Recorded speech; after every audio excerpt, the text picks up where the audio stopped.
जय श्री राम जी की। आज हम श्री कृष्ण जन्माष्टमी का जो असली कथा है, जो उसका विधि है, हम भविष्य पुराण से सुनते हैं। भविष्य पुराण में जो श्री कृष्ण जन्माष्टमी का व्रत कथा एवं विधि का अच्छी तरह वर्णन कर रखा है। भगवान श्री कृष्ण ने युधिष्ठिर को बताते हैं, ये हम भविष्य पुराण से सुनते हैं। राजा युधिष्ठिर ने कहा, अच्युत, आप विस्तार से अपने जन्मदिन जन्माष्टमी व्रत का विधान बताने की कृपा करें। भगवान श्री कृष्ण बोले, राजन, जब मथुरा में कंस मारा गया, उस समय माता देवकी मुझे अपनी गोद में लेकर रोने लगी। पिता वसुदेव जी भी मुझे तथा बलदेव जी को आलिंगन कर गदगद वाणी से कहने लगे, आज मेरा जन्म सफल हुआ, जो मैं अपने दोनों पुत्रों को कुशल से देख रहा हूँ। सौभाग्य से आज हम सभी एकत्र मिल रहे हैं। हमारे माता पिता को अभी हर्षित देखकर बहुत से लोग वहाँ एकत्र हुए और मुझसे कहने लगे, भगवान, आपने बहुत बड़ा काम किया जो इस दुष्ट कंस को मारा। हम अभी इससे बहुत पीड़ित थे। आप कृपा कर ये बताइए कि आप माता देवकी के गर्भ से कब आविर्भाव हुए थे। हम सब उसी दिन महोत्सव मनाया करेंगे। आपको बार बार नमस्कार है। हम सब आपकी शरण है। आप हम सभी पर प्रसन्न होइए। उस समय पिता वसुदेव जी ने भी मुझसे कहा था कि अपना जन्मदिन इन्हें बता दो। तब मैंने मथुरा निवासी जनों को जन्माष्टमी व्रत का रहस्य बताया और कहा, पूर्ववासियों, आप लोग मेरे जन्मदिन को विश्व में जन्माष्टमी के नाम से प्रसारित करें। प्रत्येक धार्मिक व्यक्ति को जन्माष्टमी का व्रत अवश्य करना चाहिए। जिस समय सिंह राशि पर सूर्य और वृषभ राशि पर चंद्रमा था, उस भाद्रपद मास की कृष्ण पक्ष की अष्टमी तिथि को अर्धरात्रि में ही रोहिणी नक्षत्र में मेरा जन्म हुआ। वासुदेव जी के द्वारा माता देवकी के गर्भ से मैंने जन्म लिया। यह दिन संसार में जन्माष्टमी नाम से विख्यात होगा। प्रथम यह व्रत मथुरा में प्रसिद्ध हुआ और बाद में सभी लोगों में इसकी प्रसिद्धि हो गई। इस व्रत के कारण से संसार में शांति होगी, सुख प्राप्त होगा और प्राणी वर्ग रोग रहित होगा। महाराज युधिष्ठिर ने कहा, भगवान, अब आप इस व्रत का विधान बताइए जिसके करने से आप प्रसन्न होते हैं। भगवान श्री कृष्ण बोले, महाराज, इस एक ही व्रत के कर लेने से 7 जन्म के पाप नष्ट हो जाते हैं। व्रत के पहले दिन दंड धावन आदि करके व्रत का नियम ग्रहण करें। व्रत के दिन मध्याह्न में स्नान कर माता भगवती देवी की एक सूतिका गृह बनाइए। उसे पद्मराग मणि और वनमाला आदि से सुशोभित करें। गोकुल की भांति गोपी घंटा, मृदंग, शंख और मंगल्य कलश आदि से समन्वित तथा अलंकृत सूतिका गृह के द्वार पर रक्षा के लिए खड्ग, कृष्ण धागा, मूर्छ आदि रखें। दीवारों पर स्वस्तिक आदि मांगलिक चिन्ह बना दें। षष्ठी देवकी की नैवेद्य आदि से 7 स्थापना करें। इस प्रकार यथाशक्ति उस सूतिका गृह को विभूषित कर बीच में पर्यंक से ऊपर मुझे स्थापित अर्धशुद्धावस्था वाली तपस्विनी माता देवकी की प्रतिमा स्थापित करें। प्रतिमाएं 8 प्रकार की होती हैं: सुवर्ण, चांदी, ताम्र, पीतल, मृत्तिका, काष्ठिकी, मणिमयी तथा चित्रमयी, इनमें से किसी भी वस्तु की सर्वलक्षण संपन्न प्रतिमा बनाकर स्थापित करें। माता देवकी का स्तनपान करती हुई बाल स्वरूप मेरी प्रतिमा उनके समीप पलंग के ऊपर स्थापित करें। एक कन्या के साथ माता यशोदा की प्रतिमा भी वहाँ स्थापित की जाए।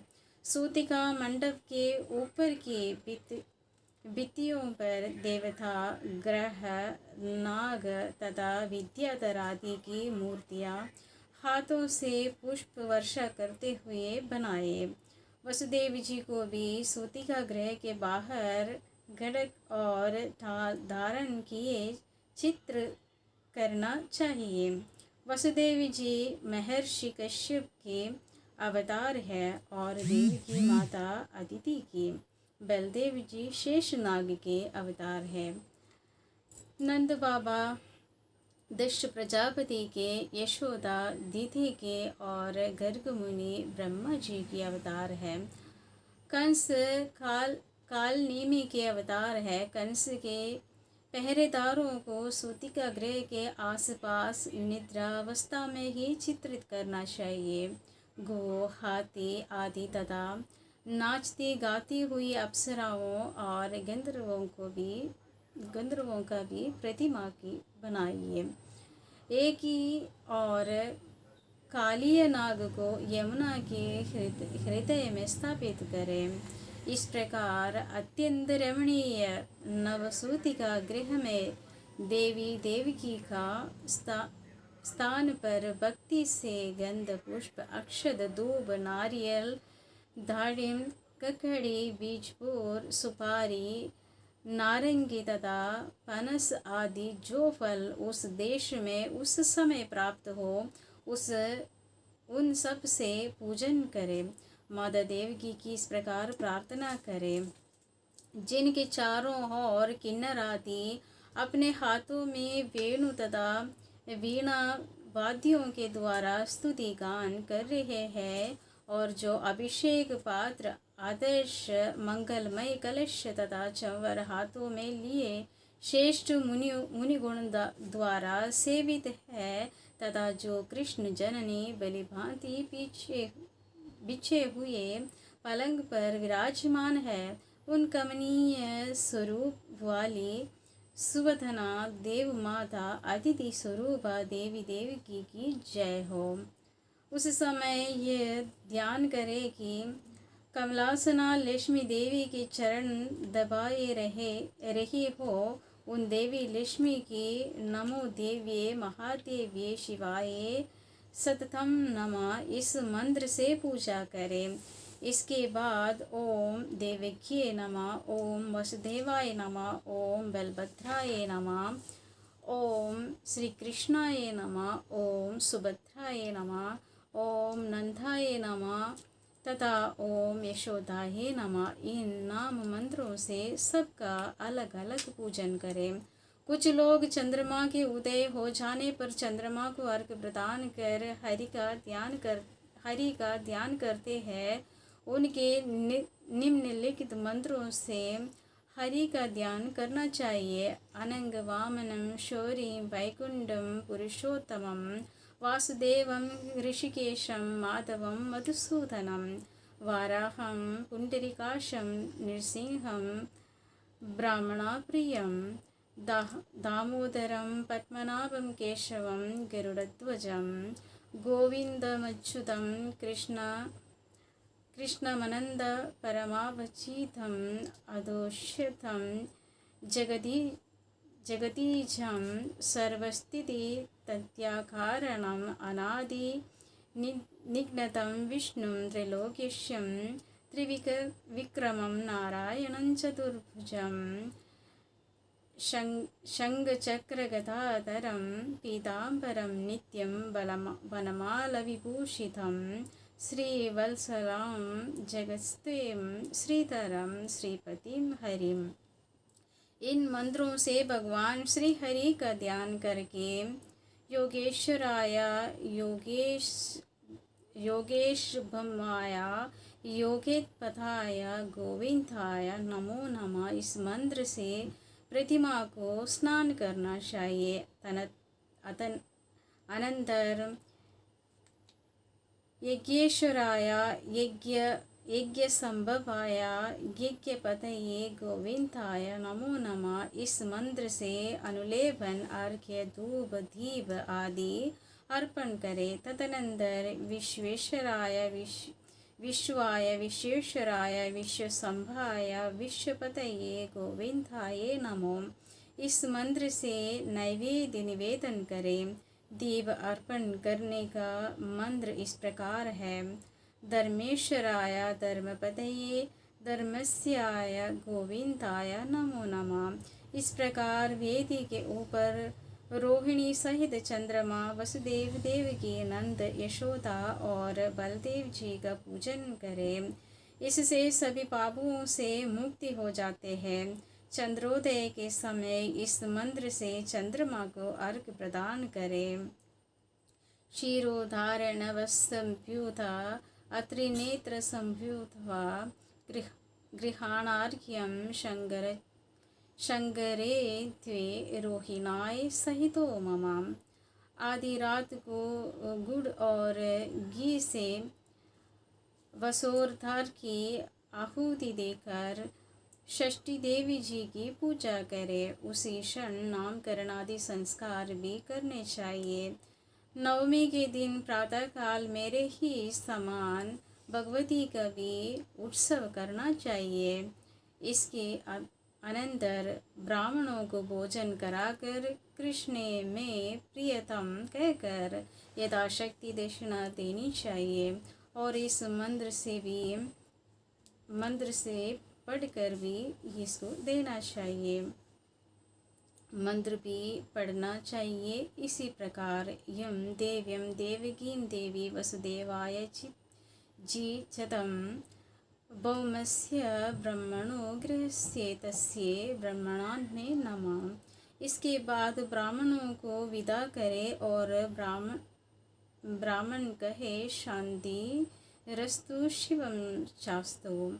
धर्मानंद नंदन, इस प्रकार जो मेरा भक्त पुरुष अथवा नारी देवी देवकी के इस महोत्सव को प्रतिवर्ष करता है, वह पुत्र, संतान, आरोग्य, धन, धान्य, सद्गृह, दीर्घ आयुष्य और राज्य तथा सभी मनोरथों को प्राप्त करता है।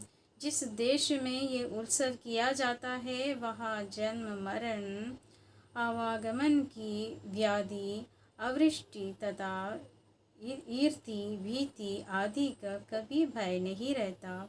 मेघ समय पर वर्षा करते हैं। पांडुपुत्र, जिस घर में ये देवकी व्रत किया जाता है वहाँ अकाल मृत्यु नहीं होते और न गर्भपात नहीं होते तथा वैधव्य, दोभार्य एवं कलह नहीं होता। जो एक बार भी इस व्रत को करता है वह विष्णु लोक को प्राप्त होता है। इस व्रत के करने वाले संसार के सभी सुखों को भोग कर अंत में विष्णु लोक में निवास करते हैं। ये भगवान विष्णु युधिष्ठिर को जन्माष्टमी के बारे में बताया है। उसके व्रत किस प्रकार रखना है और किस किस का मूर्ति रखना है।